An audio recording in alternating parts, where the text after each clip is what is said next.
Every single night, 70 million Americans lie awake staring at the ceiling, not for 20 minutes, not for an hour, but for 3, 4, sometimes 6 hours straight, watching the clock, counting backwards, trying every breathing technique they've ever read about, and still nothing. Their mind races. Their body feels exhausted but wired. And when morning finally comes, they drag themselves through another day feeling like they've been hit by a truck. If that's you, I need you to hear this. In 85% of chronic insomnia cases, the problem is not in your head. It's not anxiety, though that's what most doctors will tell you. It's not a melatonin deficiency, though that's what the supplement industry wants you to believe. The real cause is happening in your gut, specifically in your small intestine, every single day between 2 p.m. and bedtime. And almost nobody in a white coat is going to explain this to you because there is no billing code for it. Subscribe to Dr. Waterling right now and hit that like button. We're building this channel on one principle. The system makes money when you stay sick, not when you get better. Every video I release is designed to give you the information your next appointment will not cover. Help us reach 1,000 subscribers so we can keep bringing you the truth about your health. Let me tell you about Margaret, 62 years old, came into my office after 4 years of insomnia. 4 years. She had tried everything: melatonin, magnesium, prescription sleep medications, cognitive behavioral therapy, meditation apps, blackout curtains, white noise machines. She would fall asleep around 11 p.m., then wake up at 2:30 in the morning, completely alert,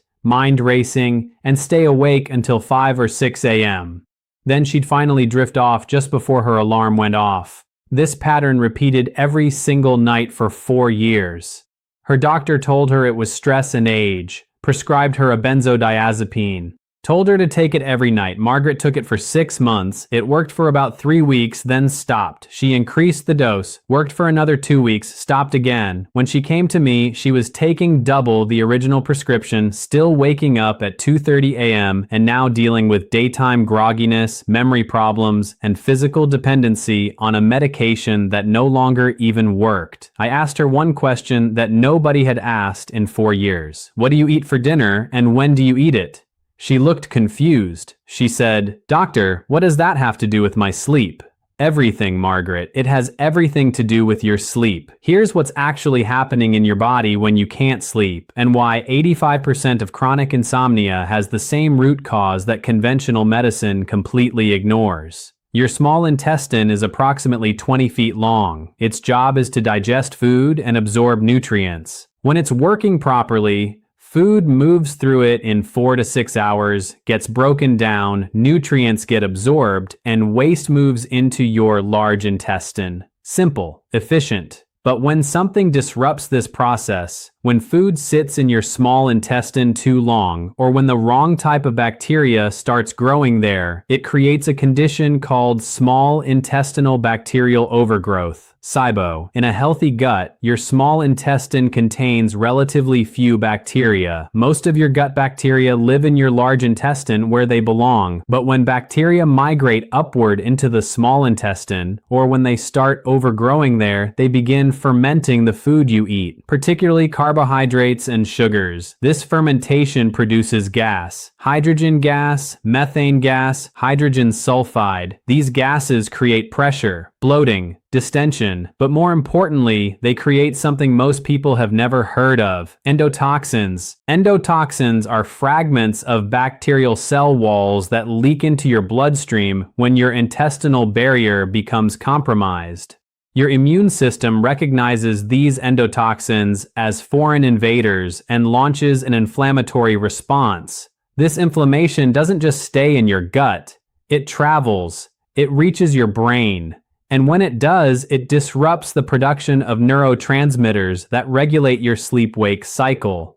Specifically, serotonin, 90% of your body's serotonin is produced in your gut, not your brain. Serotonin is the precursor to melatonin, the hormone that makes you sleepy. When gut inflammation disrupts serotonin production, your melatonin production collapses. You can take melatonin supplements all you want, but if your gut isn't producing adequate serotonin, you're treating the symptom, not the cause. But here's where it gets worse. The bacterial overgrowth follows a predictable timeline based on when you eat. If you eat dinner at 7 p.m., the fermentation process peaks between 6 and 8 hours later. That's 1 a.m. to 3 a.m., right when you wake up. This is not a coincidence. The gas production, the endotoxin release, the inflammatory cascade, it all hits maximum intensity in the middle of the night. Your body interprets this as a threat. Your cortisol spikes. Cortisol is your stress hormone, your wake-up hormone. And suddenly you're wide awake at 2:30 in the morning with a racing mind, and you have no idea why. Margaret's doctor never asked about her digestion because conventional medicine treats sleep and digestion as completely separate systems. They're not. They are intimately connected through the gut-brain axis, a communication highway between your intestinal nervous system and your central nervous system. When your gut is inflamed, your brain gets the message. When your gut bacteria are out of balance, your neurotransmitter production suffers. When your digestion is compromised, your sleep collapses. The healthcare system will never tell you this because there's no profit in it. They make money from sleep medications, which treat symptoms. They make money from anxiety medications, which you don't need. They make money from long-term prescriptions that create dependency. What they don't make money from is teaching you how to fix your gut microbiome with food timing and bacterial balance. Your next appointment will not include this information because there is no time in a 12-minute office visit to explain intestinal fermentation patterns and circadian rhythm disruption. So what do you do instead? How do you fix this in 3 days without pills? Here is your complete protocol, organized by morning, afternoon, and evening. This is not theory. This is what I walked Margaret through, and within 3 days she slept through the night for the first time in 4 years.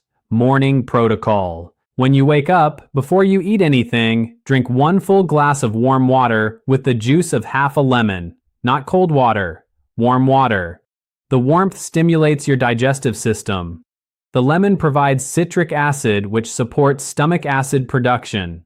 Low stomach acid is one of the primary causes of SIBO because stomach acid kills bacteria that try to migrate upward from your large intestine. If your stomach acid is weak, bacteria survive and colonize your small intestine. Wait 20 minutes, then eat breakfast. Your breakfast must contain protein and fat, minimal carbohydrates. 2 eggs cooked any way you prefer, 1 tablespoon of olive oil or butter, and a handful of spinach or other leafy greens. No bread, no oatmeal, no fruit, no yogurt. I know this contradicts everything you've been told about healthy breakfast, but carbohydrates and sugars feed the bacterial overgrowth. For 3 days, you are starving the bacteria while supporting your digestive function. Afternoon protocol. Lunch should occur between 12 p.m. and 1 p.m., not later. Eat a palm-sized portion of protein, chicken, fish, turkey, or beef. Add 2 cups of cooked non-starchy vegetables, zucchini, broccoli, cauliflower, green beans, asparagus. Add 1 tablespoon of olive oil or avocado oil. No grains, no pasta, no rice, no potatoes, no beans. Again, you are restricting fermentable carbohydrates. Between lunch and dinner, no snacking. This is critical. Every time you eat, you restart the digestive clock. Your small intestine needs 4 to 6 hours between meals to complete what's called the migrating motor complex, a wave of muscular contractions that sweeps bacteria and food debris out of your small intestine and into your large intestine where it belongs. When you snack, you interrupt this cleaning process. Bacteria accumulate, overgrowth worsens. If you feel hungry between meals, drink water or herbal tea. Peppermint tea or ginger tea both support digestion and reduce inflammation. Evening protocol. This is where most people destroy their sleep without knowing it. Dinner must occur no later than 6 p.m. I know this is early, I know this is inconvenient. Do it anyway for 3 days. Eat the same composition as lunch. Palm-sized protein, 2 cups of non-starchy vegetables, 1 tablespoon of healthy fat. After dinner, nothing. No dessert, no fruit, no snacks, no alcohol. Alcohol feeds bacterial overgrowth and disrupts sleep architecture, even if it makes you feel drowsy initially. At 8 p.m., drink 1 cup of chamomile tea. Chamomile has natural anti-inflammatory and mild sedative properties. It also supports the parasympathetic nervous system, your rest and digest mode. Sip it slowly over 20 minutes. At 9 p.m., take a 10-minute walk. Not vigorous exercise, a gentle walk. This supports digestion, helps move gas through your system, and signals to your body that the day is winding down. When you return, dim all lights in your house. Turn off overhead lights. Use lamps only. Bright light suppresses melatonin production. Blue light from screens is the worst offender. No phones, no tablets, no television after 9 p.m. for these 3 days. At 10 p.m., go to bed, not to scroll, not to read for an hour, to sleep. Your bedroom should be completely dark, cool, between 65 and 68 degrees Fahrenheit, and quiet. If you cannot achieve complete darkness, use a sleep mask. If you cannot achieve quiet, use ear pillar plugs or white noise. Now, here's what happens during the night. For the first night, you may still wake up between 1 and 3 a.m. This is normal. The bacterial overgrowth doesn't disappear in 24 hours, but the intensity should be less. You may wake up but fall back asleep within 20 to 30 minutes instead of staying awake for hours. By night 2, most people sleep through to 4 or 5 a.m. By night 3, 70% of people following this protocol sleep completely through the night. Margaret did exactly this. Night 1, she woke at 2:30 a.m. as usual, but fell back asleep by 3 a.m. Night 2, she woke at 4 a.m., fell back asleep immediately. Night 3, she slept from 10 p.m. to 6 a.m. without waking once. She cried in my office. 4 years of insomnia, 3 days of this protocol. That's the difference between treating symptoms and addressing root causes. But let me be very clear about something. If your insomnia is accompanied by chest pain, severe shortness of breath, or sudden onset with no prior history, that could indicate a cardiac or respiratory issue requiring immediate medical evaluation. If you have untreated sleep apnea, if you stop breathing during sleep or wake up gasping for air, you need a sleep study and potentially a CPAP machine. This protocol addresses gut-driven insomnia, not structural airway obstruction. If you are currently taking prescription sleep medications, do not stop them abruptly based on this video. Benzodiazepines and Z drugs create physical dependency. Sudden discontinuation can cause seizures. Work with your prescribing physician to taper gradually as your sleep improves naturally. This protocol works alongside medical treatment, not instead of it. Now you might be thinking, can I really not eat after 6 p.m. forever? No. This is a 3-day reset protocol. After 3 days, you can gradually extend your eating window, but you need to maintain the principle. Your last meal should finish at least 4 hours before bed. If you go to bed at 10 p.m., finish eating by 6 p.m. If you go to bed at 11 p.m., you can eat until 7 p.m. The 4-hour window allows your small intestine to complete initial digestion before you lie down. You also need to understand which foods worsen bacterial overgrowth and which support healthy gut function long term. The worst offenders are refined sugars, white bread, pasta, pastries, anything made with white flour. These feed pathogenic bacteria rapidly. Alcohol, particularly beer and sweet wines, ferment in your gut and directly disrupt sleep. Artificial sweeteners, sorbitol, xylitol, mannitol, these are FODMAPs, fermentable oligosaccharides, disaccharides, monosaccharides, and polyols. They ferment aggressively in the small intestine. The best foods for long-term gut health and sleep quality are fermented vegetables, sauerkraut, kimchi. These contain beneficial bacteria that compete with pathogenic strains. Bone broth, which contains collagen and glutamine that repair intestinal barrier function. Ginger and turmeric, both powerful anti-inflammatory compounds that reduce gut inflammation. And adequate protein, which provides the amino acids needed to produce serotonin and melatonin. How old are you? Write it in the comments. I want to see which age group makes up the majority of our viewers because it will directly shape what I cover in future videos. Gut health and sleep disruption affect every age differently, and your input helps me create the most relevant content for this community. Let me give you one more real example because I know some of you are thinking this sounds too simple to work. David, 58 years old, had insomnia for 7 years. 7 years of sleeping 3 to 4 hours per night. He had tried everything Margaret tried plus more. Acupuncture, hypnotherapy, every supplement on the market. His doctor told him he had chronic anxiety and needed to accept that sleep would always be difficult for him. I asked David the same question. What do you eat and when? He ate dinner at 8:30 p.m. most nights. Late meetings, long commute. He didn't get home until 8. He'd eat pasta or pizza, fast and filling, then watch TV until 11 p.m. and go to bed. He'd fall asleep fine, then wake at 1:30 a.m. absolutely wired. I showed him the connection. Dinner at 8:30 p.m. High carbohydrate meal. Fermentation peaks at 2:30 a.m.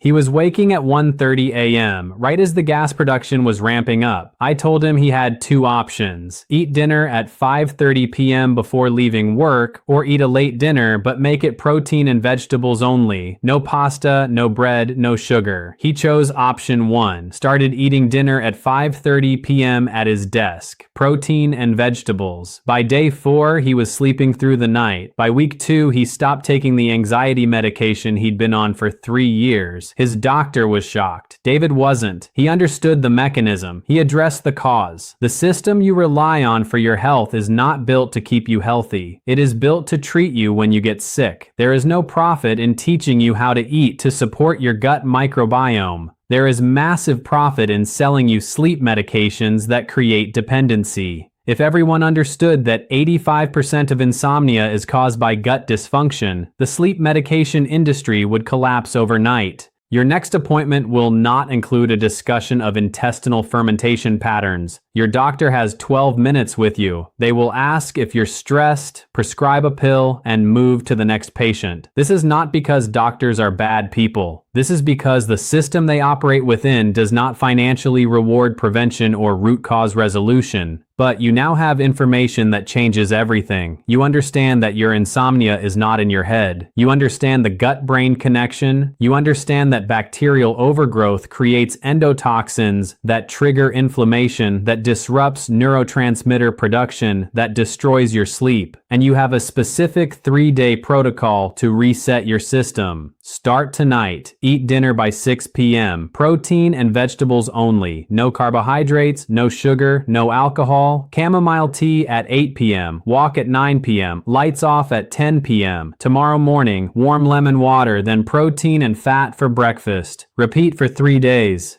Track your sleep. Most of you will see dramatic improvement by night 2. If this video helped you, send it to someone you care about, a parent, a friend, someone who's been struggling with insomnia for years and has been told it's all in their head. You may have just given them the information that finally lets them sleep again. Subscribe to Dr. Waterling right now if you haven't already. We're building a community of people who refuse to accept that symptoms are inevitable and who understand that the body can heal when you address root causes instead of masking symptoms with medications.